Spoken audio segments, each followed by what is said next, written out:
Guess you can't hear me without this thing. Let me get these gloves off as well. So in today's video, I wanted to talk about the situation of Corona in Japan. As I'm living currently in Tokyo, I wanted to kind of talk about how it is affecting the country, what kind of restrictions are in place. Obviously, I know a lot of you all around the world are kind of fighting with the consequences of Corona right now, but I kind of wanted to give a local perspective because I think that's often missing in the conversation around Corona. Now, to get started, I kind of first wanted to give a brief outline of the history of Corona in Japan. Japan was one of the first countries affected by Corona. Right after China, there was already in January a traveler coming from Wuhan came to Japan, and that was the first known infection in Japan. Following that, there were more and more infections in January, and there was also the infamous Diamond Princess cruise ship, which brought along another 700 infected to Japan. It wasn't all Japanese citizens, there were some citizens from other countries who were infected as well. It was a big global story. It was a huge cruise ship with 3,600 people on it,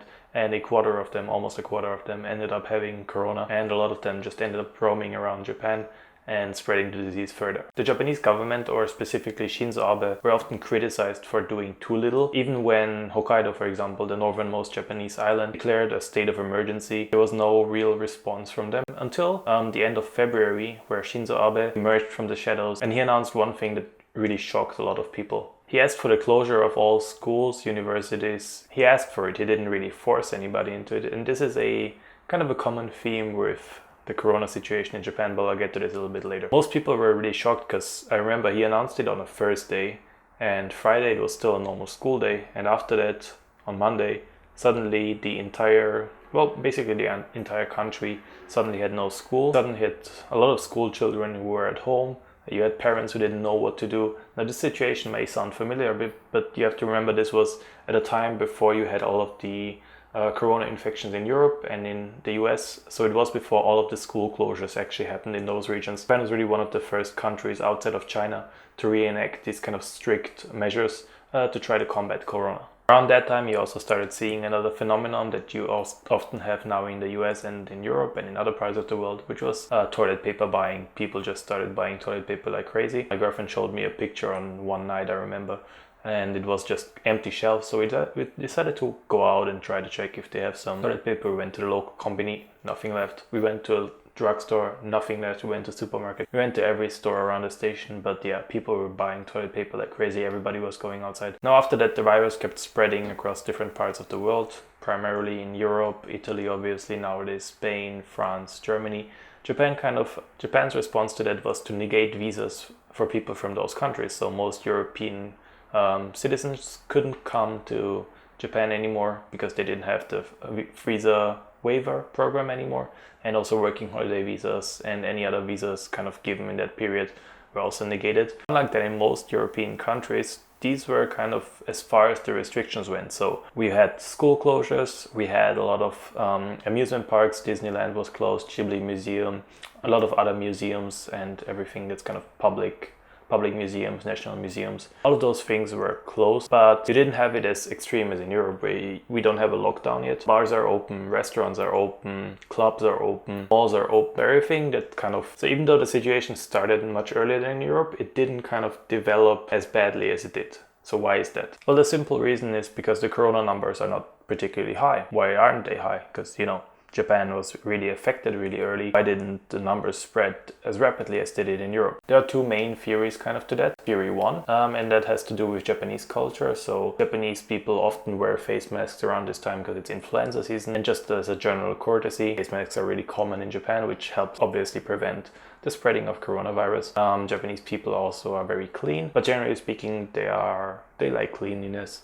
They are very clean. And also another thing is they don't shake hands because obviously you have to bow here in Japan. That also prevents kind of contact between people and the spreading of Corona. Now that is theory one. Theory two is that Japan has simply not conducted enough tests to really make the number go up. And this is kind of the theory that I'm kind of going towards. So if you compare the numbers according to MBC, Japan per 1 million people has conducted around 180 tests per 1 million people with a population of 120 million or so. If you compare that to other countries, I believe the US, it's around 1,100 per 1 million. If you compare it to, for example, Sweden, it's around 2,500 per 1 million, and the number one country to conduct tests is obviously South Korea, which is 7,000, I believe, per million.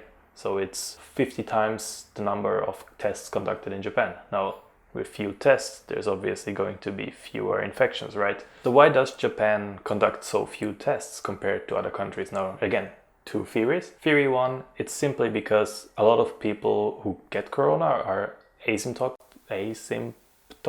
I guess they don't develop symptoms is what I mean. And also a lot of it can be cured at home, which, yeah, that is true for anywhere in the world. And to kind of not create more panic around people panic pretty easily here. They go into crazy shopping sprees like toilet paper and food and everything else. And also to not put a strain on the healthcare system.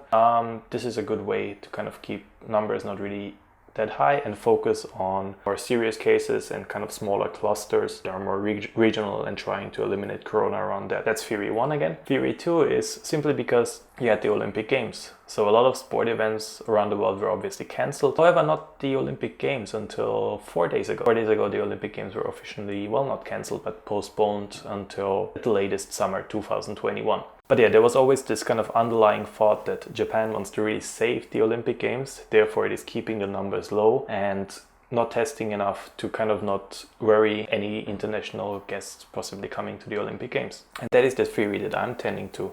The reason for that is, as I said, 4 days ago, the Olympic Games were officially moved until next year. Since 4 days, there has been new kind of coronavirus escalation in the language of the government. So they put up a task force to try to combat corona. Suddenly the number of cases started rising. In Tokyo there's been around 60 new cases every day. And the strongest is that there is a talk of a possible lockdown in Tokyo. Obviously there was nothing about that between the 1 month that the schools were closed and the time that the Olympic Games were cancelled. This brings us to the current situation. So last weekend was the kind of official or more or less unofficial start of Sakura season. Sakura, the Japanese cherry blossoms, is a very popular spring activity. Kind of have a picnic underneath cherry blossoms to just stroll around outside, enjoy the really beautiful, beautiful cherry blossoms. Now the government already kind of pre-handedly said that they strongly discourage people from having these kind of Hanami picnics, but people didn't really care. They announced that way back before Hanami was starting, and the government really didn't do much else kind of in battling corona. So people, I guess, just kind of assumed that corona is over, and there were tens of thousands of people outside. Last weekend they were in parks, they were doing Hanami, social distancing was like this. There was just nothing, and I don't know, for some reason Shinjuku-gyoen, a really popular Sakura spot, also decided that it would be a good idea to make the park free for the entire weekend, which was another great idea. Following that, obviously there had to be something done, because you couldn't have that for another weekend. That's why the Tokyo governor Yuriko Koike strongly discouraged people from going outside this weekend. Today is Saturday, for the next 2 days. She strongly discouraged people and asked them to stay at home. She also asked for companies from next week to, as much as possible, have people work from home. Obviously teleworking, something really common in Europe. Now I keep saying asks people to. Now the reason for that is Japan has a really surprising kind of strong freedom of movement.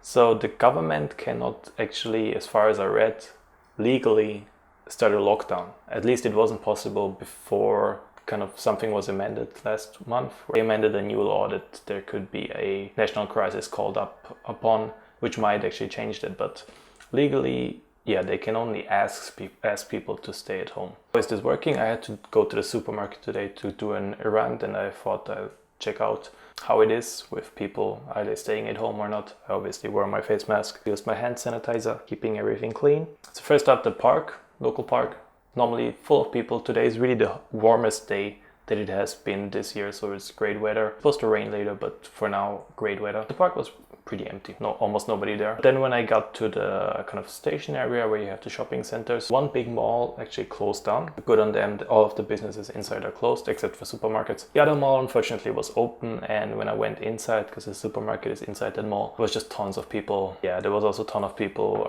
walking around the station, and honestly, I don't think that this is going to go. What will happen in the future? Here is my completely non-professional, non-academical, non-binding, just opinion on what I think is happening. Announcement by the Tokyo governor Yuriko Koike in regards to Corona that there might be a possible lockdown if people don't stay inside. I believe that this was actually already an announcement that there will be a lockdown. But the way that it was worded was more in a soft tone. It was kind of a soft announcement, but it was saying, hey, if you don't stay in this weekend, there's going to be a lockdown. But it's actually saying, yeah, there will be a lockdown. But it's kind of giving people this soft announcement so that they can do their preparations now, so that they don't panic once it's just officially announced. And yeah, people are going to supermarkets, they are buying food to stock up at home. They are buying toilet paper if they can find it. Toilet paper is still very rare here. It didn't quite work out because as soon as the announcement came, there were people rushing to the supermarket, especially in Tokyo, to buy up all of the stuff. There were tons of pictures of empty shelves. Today when I went to the supermarket, there were a lot of empty shelves as well, mostly like snacks and rice and non-perishable foods, as well as alcohol, obviously, because you gotta get drunk when you're home. But yeah, I believe that after this weekend we might have another one, maybe normal week. I think that the cases in Tokyo are gonna be climbing. They recently released a website where they are kind of showcasing all of the information around who is infected, how many people, how many tests they do. Then I believe that maybe by next weekend, maybe 2 weeks from now, I believe that Tokyo or maybe the surrounding areas as well as Tokyo are going to be in a similar lockdown. Europe, again, I don't know how it is legally, if they can actually do that. I think they're going to really strongly ask people to stay home. They're going to strongly ask non-essential businesses to close down, barbershops, bars, restaurants, maybe, except for delivery. The same as in Europe, basically. So far from what I read, the suggestion is for a 3-week lockdown, which could then be extended if necessary. But again, these are just my personal and professional thoughts on what will happen from now. I'm glad to be proven wrong, because that would mean that we don't have to go into a lockdown and Corona can actually not be such a serious issue as it is. There are some countries around Japan, obviously, that have handled it much better. Hong Kong, Taiwan. So there is hope that maybe Japan can and will do better than a lot of countries in Europe and also the US. Lastly, I just wanted to say, I hope you guys are safe out there. I have a lot of friends, obviously. I have my family in Europe who are telling me how they are being affected, how they can't go outside anymore, how my aunt has to deliver kind of food to my grandparents because they can't go outside anymore.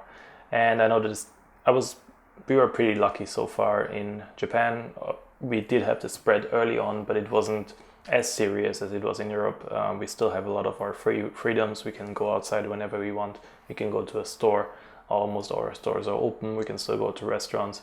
But I don't take it for granted. So I know that this freedom will or might be gone very soon. But yeah, I would also like to hear from you how the situation is in your country. If you're watching this from outside of Japan, how things are going in your country. Is it getting better? What are you doing? Are you still going outside to like parks? Are you just staying inside all day? I would kind of just like to know how it is in other countries. I obviously know how it is in Japan. I know kind of how it is in my home country because of friends and also the media from there.